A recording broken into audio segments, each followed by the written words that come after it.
Thank you very much. I'm very pleased to be here and to have the opportunity to discuss some of the aspects that we saw in Brussels. I will stay in my 10 minutes. So normally, you give the key messages at the end, but I'm actually going to give the key message now. So next, will you turn this slide? Okay, perfect. So here, what I'm going to emphasize today are basically these 4 messages. First of all, having great ideas, powerful stories, and burning passion is not enough for advocacy. Although it's a precondition, of course, but doesn't mean that this is going to be successful. And I will say why. Because advocacy is more than inspiration. And it's really requires strategic thinking. So when people say, yes, but we have the good ideas, that's fantastic, but then you need to have a structure. And I will say more about this. And basically, effective advocacy turns passion into progress by translating into concrete strategy. And that's why I say passion is fundamental for changing the world, but we need to move beyond wishful thinking because we all think that this is very important. But every other group of advocacy in the world thinks that what they do is important. There are thousands of fields, but we need to make sure that this thinking gets into an important and actionable plan. Next slide, please. So advocacy, we know, is the support and promotion of a cause or policy aims to influence perception. This is really, with advocacy, we need to prompt behavior change because someone has to do something to change a specific situation. This be in a city, in a nation, in a country, in the world, but there is always someone who has to act on an advocacy statement. Next, please. So advocacy is rarely successful when pursued in isolation. This is why a network like your network is fundamental because you need a unified voice, considering, however, that, again, has to be a unified voice. And it's very much important a consistency in messages because sometimes everybody has different ideas of what they think it would be important. So first of all, is fundamental to get a clear agenda. What are the issues that we really need to identify and possibly use a standardized language? Because if not, then there is a risk that people do not understand or they get confused. And so it's important to engage in coalition and engage with the relevant stakeholders. As I said before, advocacy wants to change, someone to do something, the stakeholders. Well, but as we see next, we need to identify the right stakeholders. Next, please. Advocacy requires resources. I would say, of course, some economic resources, because when people only rely on volunteering, it's great, but it's never enough, because advocacy is a long process, and we cannot expect that just everybody does things for free, because yes, they do, but then they do this not in a constant way, and maybe they do this in the spare time, but here you need people committed to actually start and end a project. And you need, as I say, people with certain expertise, because, for example, the message has to be drafted by someone who knows communication, because otherwise you have great ideas, but the communication is not the right one to reach the public or to reach the relevant stakeholder. You know that speaking to the public, lay public, speaking to politicians, speaking to healthcare providers, is very different, the language that you need to use. And this you have to keep it in mind. In time of infodemic, and I stress this because we have a flow of information.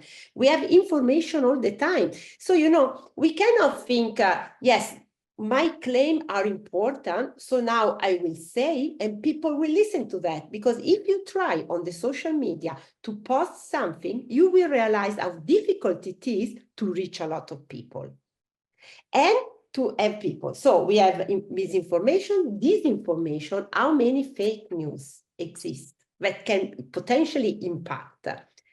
And there is also sort of erosion of public trust. People tend to be more skeptical. They are tired to information. Sometimes they think, no, now I don't want to think about anything of health. I don't want to think about anything about social things, because we are surrounded by news about wars, about battles.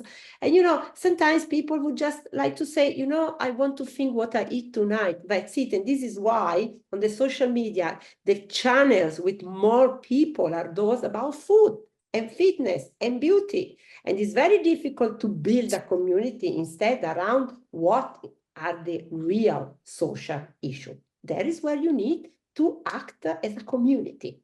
Next, please. So the steps in advocacy are very clear. We need to identify who you are, where you stand from. Understand the big picture. So identify how the political system works. So you don't do advocacy with one shot in the whole world, but you need to identify. So you need to identify the specific setting. You need to identify who is a friend, but who can have a different point of view, because there may be people who have different point of view to what you propose. Next, please. And you need to identify the best messages. So again, targeting according to the stakeholder that you want to convince. So if you want to convince politicians, you will have one message. If you want to convince society in general, you will have another message. Next, please. So who are the stakeholders? This is very simple. And I say this in one sentence. You have to identify the people who have the power to change, basically. And you need to make sure you reach them. Sometimes advocacy gets close to lobbying, although they are different things, because sometimes you need to involve and talk directly to politicians, for instance. You have to make sure that they include your voice in their agenda. But as you imagine, this is not just, they are friends and they do for me, because there are so many different areas that they could find interesting at all the levels.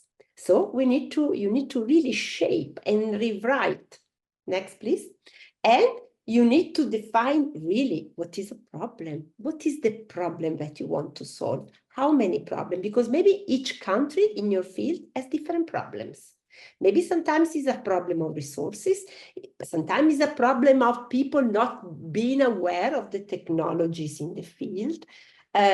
Sometimes maybe people is afraid of side effects. I don't know, but you have to think, who do I want to convince and show that there is a real problem that you want to show. I still remember in Brussels some of the discussion about countries where really there are no resources, or also about the fact that people do not understand how all your effort could make a difference in the life of people. Because, as I said in Brussels, sometimes you speak about health conditions that everybody knows, and it's very easy to have an idea. For example, you speak about cancer, everybody understands. But when you speak about problems in hearing, it's very difficult for people to really understand what it means. So we need to inform, persuade, and move people to action. Next, please. And you do this. Next, thank you. This by the 7 C of communication, which is something that I always tell. It seems a very easy things, but you need to have a clear, complete, and concrete and concise, because people today tend to speak too much. So you send a letter to your stakeholder, a 5-page letter that nobody will read. Because now people want to have a quick, they want to see from the very beginning, what is the problem, why they should care of this. But this means really specialize in good communication. Next, please. So I just conclude by saying advocacy is not a sprint. It's not something that you do out of emotion, out of passion, although passion, story, narrative are the basis of it, but it's a marathon, because it means it's a long way where, however, you have to have objective, short objective, and go step by step with a very coordinated effort. You are a big network. You are a network with a lot of resources in this sense. So I'm very confident that you can structure a sort of orchestration toward the achievement of something that I don't have to tell you. It's really, really important because it makes a change in the life of people. Thank you very much.